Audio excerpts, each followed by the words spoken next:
മക്കളെ, ഈ സാറ്റ് എക്സാമിനെ കുറിച്ചിട്ടുള്ള വളരെ ഇമ്പോർട്ടൻ്റ് ആയിട്ടുള്ള ഒരു കാര്യം പറയാനാണ് വന്നിട്ടുള്ളത്. അപ്പോൾ നിങ്ങൾക്ക് ഈ സാറ്റ് എക്സാം എഴുതാൻ പോകുന്നവരും ഉണ്ടാവും, ഇനി എഴുതണ്ട എന്ന് തീരുമാനിച്ചിരിക്കുന്ന അല്ലെങ്കിൽ എഴുതണോ വേണ്ടയോ എന്നൊക്കെ ആലോചിച്ചിരിക്കുന്ന കുട്ടികളുണ്ടാവും. അവരെല്ലാവരും ഇതൊന്ന് കേൾക്കുക, എന്നിട്ട് നിങ്ങളൊന്ന് റീതിങ്ക് ചെയ്ത് എഴുതണോ വേണ്ടയോ, എന്താണ് നിങ്ങളുടെ തീരുമാനം എന്നുള്ളതൊന്ന് റീതിങ്ക് ചെയ്യണേ. വെറുതെ ഒന്ന് കേട്ടോ. എന്താണ് ഈ സാറ്റ് എക്സാം എന്ന് ചോദിച്ചു കഴിഞ്ഞാൽ, എഡ്യൂപോർട്ട് നടത്തുന്ന ഒരു സ്കോളർഷിപ്പ് എക്സാമാണ്. ഇത് നമ്മൾ ഇതിനു മുമ്പ് നടത്തിയിട്ടുണ്ട്. ഒരു സെറ്റ് നമ്മൾ നേരത്തെ നടത്തിയതാണ്. അതുകൊണ്ട് ഇതൊരു സെക്കൻഡ് വേർഷൻ ആണ് അതിൻ്റെ. അതുകൊണ്ടാണ് ഇതിനെ ഈ സാറ്റ് 2.0 എന്ന് തന്നെ വിളിക്കുന്നത് കേട്ടല്ലോ. ഇനി എന്താണ് ഈ സാറ്റ് എക്സാം, എന്താണ് ഈ സ്കോളർഷിപ്പ് എക്സാം കൊണ്ട് ഉദ്ദേശിക്കുന്നതെന്ന് ചോദിച്ചു കഴിഞ്ഞാൽ, ഇൻ്റഗ്രേറ്റഡ് സ്കൂളുകളിൽ പഠിക്കാൻ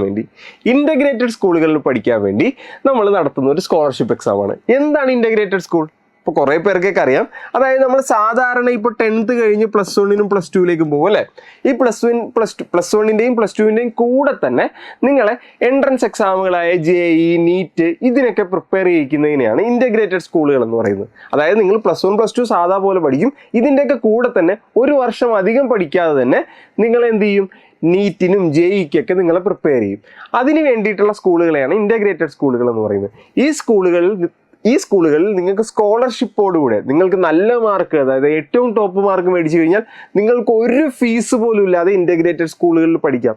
ഫീസ് എന്ന് പറയുമ്പോൾ അതിൻ്റെ ഹോസ്റ്റൽ ഫീ, ബുക്സ്, അങ്ങനെ എല്ലാ ഫീസും കംപ്ലീറ്റ്ലി ഫ്രീ. നിങ്ങൾക്ക് ഫ്രീയോടുകൂടി ഇൻ്റഗ്രേറ്റഡ് സ്കൂളിൽ പഠിക്കാം. അവിടെ പ്രത്യേകത എന്താണെന്ന് വെച്ച് കഴിഞ്ഞാൽ, നിങ്ങൾ ആലോചിക്കണം, +1 +2ൻ്റെ കൂടെ നിങ്ങളെ JEE, നീറ്റ് പോലെ കോമ്പറ്റേറ്റീവ് എക്സാമിന് വേണ്ടി പ്രിപ്പയർ ചെയ്താണ് വിടുന്നത് കേട്ടല്ലോ. അപ്പോൾ നിങ്ങൾക്ക് കിട്ടുന്ന ഒരു സുവർണ അവസരമാണിത്. അത് നിങ്ങൾ പാഴാക്കി കളയരുത്.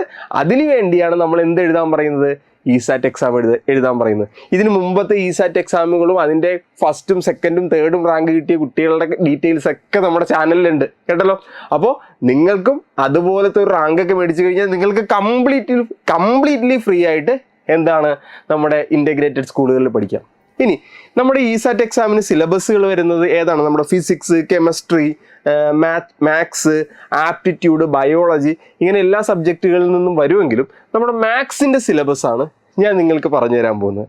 നമ്മുടെ മാത്സിന് എന്താ സിലബസ് എന്ന് ചോദിച്ചു കഴിഞ്ഞാൽ, നമ്മൾ 10ൽ പഠിച്ച നമ്മുടെ ചാപ്റ്റേഴ്സ് ഇല്ലേ, നമ്മളിപ്പോൾ പഠിച്ചുകൊണ്ടിരിക്കുന്ന ചാപ്റ്റേഴ്സ് ഇല്ലേ, ഇപ്പോൾ പഠിച്ചു കഴിഞ്ഞ ചാപ്റ്റേഴ്സ്, ഈ ചാപ്റ്റേഴ്സിൽ നിന്ന് തന്നെയാണ് നിങ്ങളുടെ ചോദ്യങ്ങൾ വരുന്നത്. അതല്ലാതെ നിങ്ങളുടെ കുഴപ്പിക്കുന്ന ചോദ്യങ്ങളൊന്നുമില്ല. നിങ്ങൾക്ക് 10ൻ്റെ സിലബസ് കൃത്യമായിട്ട് അറിയാമോ, അതിൽ നിന്നാണ് നിങ്ങളുടെ എക്സാം ഓറിയൻറ്റഡ് ആയിട്ടുള്ള ക്വസ്റ്റ്യൻസ് വരുന്നത് കേട്ടല്ലോ.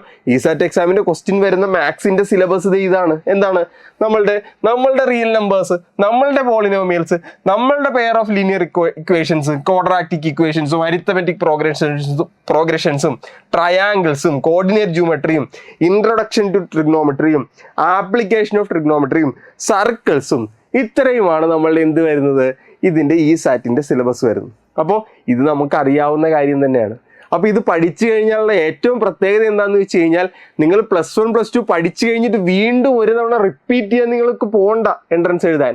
നിങ്ങൾക്ക് ഇൻ്റഗ്രേറ്റഡ് സ്കൂളിൽ പഠിച്ച് നിങ്ങൾക്ക് ആദ്യത്തെ വർഷം തന്നെ നീറ്റ്, JEE എക്സാം എഴുതി നല്ലൊരു റാങ്ക് മേടിച്ച് നല്ലൊരു NITയിലോ IITയിലോ എവിടെ വേണമെങ്കിലും നമുക്ക് എന്ത് ചെയ്യാൻ പറ്റും, അഡ്മിഷൻസ് സ്വന്തമാക്കാൻ പറ്റും. അപ്പം നിങ്ങളൊന്ന് റീതിങ്ക് എക്സാം എഴുതാൻ തീരുമാനിച്ച കുട്ടികളൊക്കെ ഈ സിലബസ് ഒക്കെ ഒന്ന് ഓടിച്ച് നോക്ക്, സെറ്റാകെ. ബാക്കിയുള്ളവരൊക്കെ എന്താണ്, എക്സാമിന് താല്പര്യമുള്ളവരൊക്കെ എക്സാം എഴുതാൻ പ്രിപ്പയർ ചെയ്യും. എക്സാം എഴുതാനുള്ള ആപ്ലിക്കേഷൻ ഫോമും കോൺടാക്ട് ഡീറ്റെയിൽസ് ഒക്കെ ഞാൻ ഡിസ്ക്രിപ്ഷൻ ബോക്സിൽ പിൻ ചെയ്തിട്ടേക്കാം. വേഗം തീരുമാനം എടുത്തു.